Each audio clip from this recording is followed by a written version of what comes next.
जिस कंपनी का चश्मा पूरा इंडिया पहनता है, अब वो कंपनी आपको पैसा कमाने का मौका देने जा रही है। जी हाँ, आपने सही समझा, यहाँ पर बात हो रही है लेंसकार्ट की। नमस्कार दोस्तों, मैं हूँ मनीष गुप्ता, स्वागत करता हूँ अपने चैनल मार्केट इन्वेस्टर में। लेंसकार्ट ये कंपनी आईवेयर सेक्टर के अंदर एक रेवोल्यूशन लाने वाली कंपनी है और अब आ रहा है इसका आईपीओ।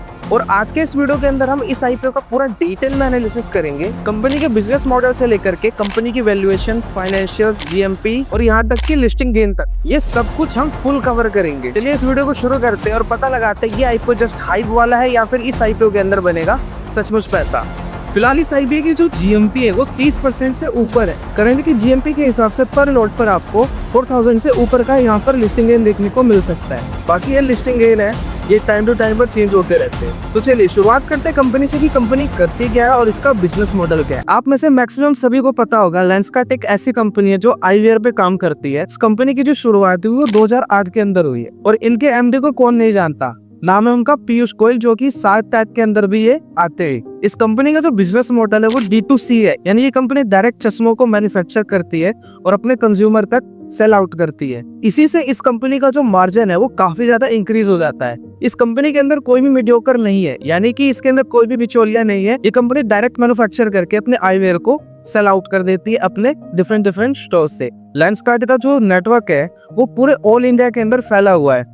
मैक्सिमम जितनी भी बड़ी बड़ी सिटीज है उसके अंदर इनका एक ना एक स्टोर देखने को मिल जाएगा। अगर मैं सिंपल शब्दों में कहूँ, लेंसकार्ट तेजी से बढ़ने वाली एक इंडियन कंपनी है जो अपने टेक्नोलॉजी और ब्रांडिंग और इसी के साथ साथ वजन वाले चश्मे लाने के लिए जानी जाती है। वेल, ये तो हमने देखने की कंपनी करती क्या और इसका बिजनेस मॉडल क्या है। अब हम बात कर लेते हैं इस आईपीओ की इंपॉर्टेंट डिटेल्स और टाइमलाइन के बारे में। शुरुआत करते हैं इसके टाइमलाइन से। तो इस आईपीओ के अंदर आपको अगर अप्लाई करना है 31 अक्टूबर से लेकर के 4 नवंबर तक के बीच में आप इस आईपीओ के अंदर अप्लाई कर सकते हैं, जिसकी जो अलॉटमेंट है वो आपको 6 नवंबर को देखने को मिलेगी और इनकी जो अलॉटमेंट है MUFG के साइट पर आएगी। साथ ही में 6 नवंबर को पता लग जाएगा कि आपको इसका अलॉटमेंट मिला है या फिर नहीं। अगर किसी को इसका अलॉटमेंट नहीं मिलता है तो 7 नवंबर को उसका जो रिफंड है वो निषेध कर दिया जाएगा। और किसी के साथ अगर हम बात करें कि इसकी लिस्टिंग की, तो वो आपको 10 नवंबर को देखने को मिलेगी। 10 नवंबर को इस स्टॉक की लिस्टिंग हो जाएगी, यानी हम सुबह 10 बजे इस शेयर्स के अंदर बाइंग और सेलिंग कर सकते हैं। वेल, ये तो हमने इंपॉर्टेंट टाइमलाइंस को चेक कर लिया। इसी के साथ अब हम इस आईपीओ के इंपॉर्टेंट डिटेल्स को जान लेते हैं। इस आईपीओ का जो इशू साइज रहने वाला है वो टोटल 7278 करोड़ का रहने वाला है, जिसमें से 2150 करोड़ का फ्रेश इशू होगा और बाकी जो बचा हुआ 5128 करोड़ है ये ऑफर फॉर सेल है। इसी के साथ अगर हम इसके प्राइस बैंड की बात करेंगे तो वो यहाँ पर 382 रुपए से लेकर के 402 रुपए तक की रहने वाली है। इसी के साथ इसके एक लॉट के अंदर 37 स्टॉक्स देखने को मिलेंगे। अगर कोई भी लेंसकार्ट का एम्प्लॉय इस आईपीओ के अंदर अप्लाई करना चाहता है तो उनके लिए यहाँ पर स्पेशली 19 रुपए का एडिशनली डिस्काउंट रखा हुआ है। इसी के साथ अगर आपको इसका एक लॉट रिटेल सेगमेंट से अप्लाई करना है तो आपके पास 14,874 रुपए होने चाहिए। बाकी स्मॉल HNI, बिग HNI की डिटेल्स ऊपर आप चेक कर सकते हैं। इसी के साथ अब हम बात कर लेते हैं इसके रिजर्वेशंस के बारे में। ये QIB सेक्शन को 70% का स्टेक ऑफर कर रहे हैं। साथ ही में जो NII है उनको 15% का स्टेक ऑफर किया जा रहा है। बेटे की कैटेगरी में यहाँ पर सिर्फ 10% का ही स्टेक देखने को मिल रहा है। तो चलिए इसी के साथ अब हम बात कर लेते हैं इस कंपनी के फाइनेंशियल्स के बारे में और पता लगाते हैं इसकी बैलेंस शीट क्या कहती है। तो यहाँ पर सारे फिगर्स करोड़ के अंदर है। शुरुआत करते हैं इनके असेट्स से। तो 2023 के अंदर 9,528 करोड़, 2024 में इंक्रीज होकर हो जाते हैं 9,531 करोड़ और 2025 में ये टोटल इंक्रीज होकर हो जाते हैं 10,845 करोड़। इनके जो असेट्स है काफी ज्यादा अच्छा इंक्रीज किए। इसी के साथ अब हम बात कर लेते हैं टोटल इनकम के बारे में, यानी कि रेवेन्यू के बारे में। 2023 के अंदर 3,927 करोड़, 2024 में ये बढ़कर हो जाते हैं 5,309 करोड़, 2025 तक ये हो जाते हैं 7,009 करोड़ के। 30 जून 2025 में के जो रेवेन्यू है थोड़े और इंक्रीज होकर के 1946 करोड़ के हो जाते हैं, यानी 2025 तक इनका जो रेवेन्यू काफी अच्छा खासा इंक्रीज होते हुए देखने को मिल रहा है। इसी के साथ अब हम बात कर लेते हैं इनके प्रॉफिट्स के बारे में। 2023 के अंदर ये कंपनी प्रॉफिट नहीं करती थी, ये कंपनी लॉस करती थी और ये कंपनी कितने लॉस में थी, 63 करोड़ घाटे में थी। 2024 में इनका जो लॉस होता है वो थोड़ा कम हो जाता है, वो रह जाता है 10 करोड़ का। 2025 में कंपनी लॉस अपना बंद करके प्रॉफिट में आ जाती है, जो कि है 297 करोड़ की। और जून 2025 के क्वार्टर के अंदर इसके अंदर 61 करोड़ रुपीस और ऐड हो जाते हैं, यानी 2025 के अंदर इस कंपनी ने अपने लॉसेस को खत्म करके अब ये कंपनी प्रॉफिटेबल बन गई है। इसके साथ जो इसके नेटवर्थ है 2023 के अंदर 5,444 करोड़, 2024 में 5,642 करोड़ और 2025 के अंदर जो इसके नेटवर्थ है वो 6176 करोड़ के हो जाते हैं। इनका जो नेटवर्थ है साल दर साल अच्छा खासा एक रसिया। इसी के साथ अब हम बात कर लेते हैं कंपनी के रिजर्व एंड सरप्लस के बारे में कि कंपनी के पास कितना पैसा पड़ा हुआ है एज अ रिजर्व। 2023 के अंदर 5411 करोड़, 2024 में 5466 करोड़ और अभी 2025 के अंदर जो इस टाइम का जो रिजर्व एंड सरप्लस है इनका काफी अच्छा खासा मेंटेन होते हुए देखने को मिल रहा है, जो कि 5855 करोड़ का। अब हम बात कर लेते हैं इस कंपनी की बोरोइंग्स की, यानी कि इस कंपनी के ऊपर कितना लोन है। 2023 के अंदर जो इनकी बोरोइंग्स थी वो 917 करोड़ की थी। 2024 में ये कम होकर हो जाती है 497 करोड़ और फिलहाल अभी 30 जून 2025 तक में इस कंपनी के ऊपर 335 करोड़ रुपीस का लोन है। बाकी घबराने वाली कोई बात नहीं, इसका जो रिजर्व एंड सरप्लस है काफी ज्यादा बड़ा देखने को यहाँ पर मिल रहा है। इसी के साथ अब हम कुछ और फंडामेंटल्स चेक कर लेते हैं। कंपनी का जो ROCE है वो 13.84% का है।